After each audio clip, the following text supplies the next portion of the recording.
ഇന്ന് ഞാൻ നിങ്ങളുടെ ഒപ്പം കൊണ്ടുവന്നേക്കുന്ന ചെടി ഏതാണെന്നറിയോ? ബിഗോണിയ എന്ന് പറയുന്ന ചെടിയെക്കുറിച്ചാണ്.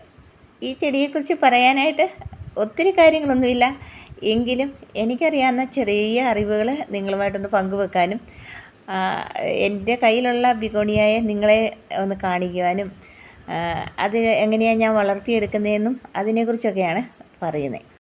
ഇതിൽ കൂടുതൽ ബിഗോണിയ എൻ്റെ കയ്യിലുണ്ടായിരുന്നു കേട്ടോ. ഞാനതിനെ വലിയ കാര്യമായിട്ടൊന്നും ശ്രദ്ധ കൊടുക്കാഞ്ഞതുകൊണ്ട് അതൊക്കെ അഴുകിപ്പോയി. എന്നാൽ അതിനെക്കുറിച്ച് പഠിച്ചു വന്നപ്പോൾ വളർത്തുവാൻ നല്ല ഒരു പ്ലാന്റാണ് ബിഗോണിയ. കാണുവാൻ അതിലേറെ ഭംഗി. അപ്പോഴിത് ചട്ടി നിറഞ്ഞങ്ങോട്ട് നിൽക്കുമ്പോഴത്തേക്ക് അതിൻ്റെ ഭംഗിയൊന്ന് എടുത്തു പറയേണ്ടവയാണ്. ഇതിനധികം വെയിൽ വേണ്ട, എന്നാൽ അധികം മഴയും കൊള്ളാൻ പറ്റത്തില്ല. നല്ലതായിട്ടുള്ളൊരു തണുപ്പുള്ള അന്തരീക്ഷത്തിൽ, അതായത് നല്ല വെട്ടം കിട്ടുന്ന ഒരു ഏരിയയിൽ വളർത്തിയെടുക്കാൻ പറ്റിയ ഒരു പ്ലാന്റാണ് ബിഗോണിയ. ഇതിൻ്റെ ഇലയിലെ ഡിസൈനൊക്കെ നമ്മളിങ്ങനെ നോക്കി നിന്ന് പോകും കേട്ടോ. പൂക്കളെയും കാട്ടിലും ചില സമയത്ത് ഈ ഇല പ്ലാന്റുകൾക്ക് ഭംഗിയുള്ളതുപോലെ നമുക്ക് തോന്നും. കാരണം പൂക്കളാണെങ്കിൽ അധികം ദിവസം നിൽക്കില്ലല്ലോ, പെട്ടെന്ന് അത് കൊഴിഞ്ഞു പോകും. എന്നാൽ ഇതങ്ങനെയല്ല. ഇതിൻ്റെ പ്ലാന്റുകളുടെ ഇലകൾ അല്ലെ പ്ലാന്റ് നല്ല വലിപ്പം വെക്കുന്ന അനുസരിച്ച്, അതായത് കാലപ്പഴക്കം ചെല്ലും തോറും അതിൻ്റെ ഇലകൾക്ക് ഭംഗി കൂടുകയാണ് ചെയ്യുന്നത്. ഈ ചെടിയുടെ നല്ലതായിട്ട് അതിൻ്റെ എല്ലാ വരകളും കളറുകളും തെളിഞ്ഞ് വരും. അതാണ് ബിഗോണിയയുടെ ഒരു പ്രത്യേകത. അല്പം ചാണകപ്പൊടിയും കുറച്ച് ആറ്റുമണലും ഉണ്ടെങ്കിൽ സൂപ്പറാണ്. ഇവരെ വളർത്താനായിട്ട് വേറെ ഒന്നിൻ്റെ ആവശ്യം നമുക്ക് വേണ്ട. ഇത് 6 മാസം പ്രായമുള്ള പ്ലാന്റുകളാണ്. ഇത് വളർന്നു വരുന്ന അനുസരിച്ച് ഈ ഇലകൾക്ക് വലിപ്പം വെക്കുകയും നല്ല ഭംഗിയുണ്ടാവുകയും ചെയ്യും. അപ്പോൾ ബിഗോണിയ 80 രൂപ മുതൽ ഇപ്പോൾ വാങ്ങിക്കുവാനായിട്ട് നമുക്ക് കിട്ടും.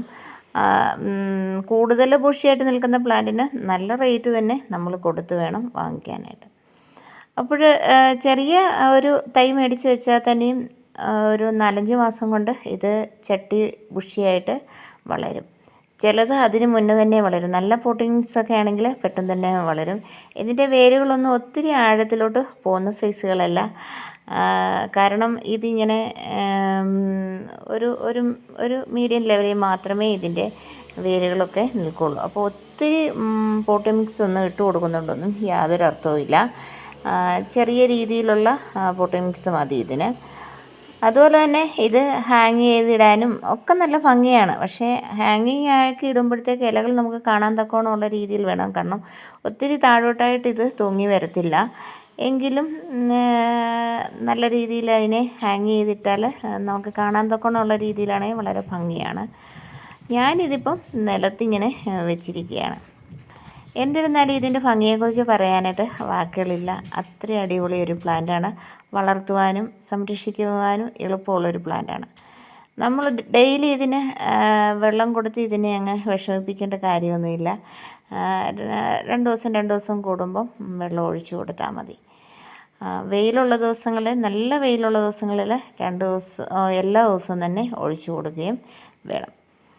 അപ്പോൾ ഇതൊക്കെയാണ് ബിഗോണിയയെക്കുറിച്ചുള്ള വിശേഷങ്ങൾ. ഇനി ഇത് നടുന്നത് എങ്ങനെയാണെന്ന് ചോദിച്ചു കഴിഞ്ഞാൽ, ഞാൻ നടുന്നത് ഇതിൻ്റെ ഇല മുറിച്ചെടുത്താണ് ഇത് ഞാൻ നടാറുള്ളത്.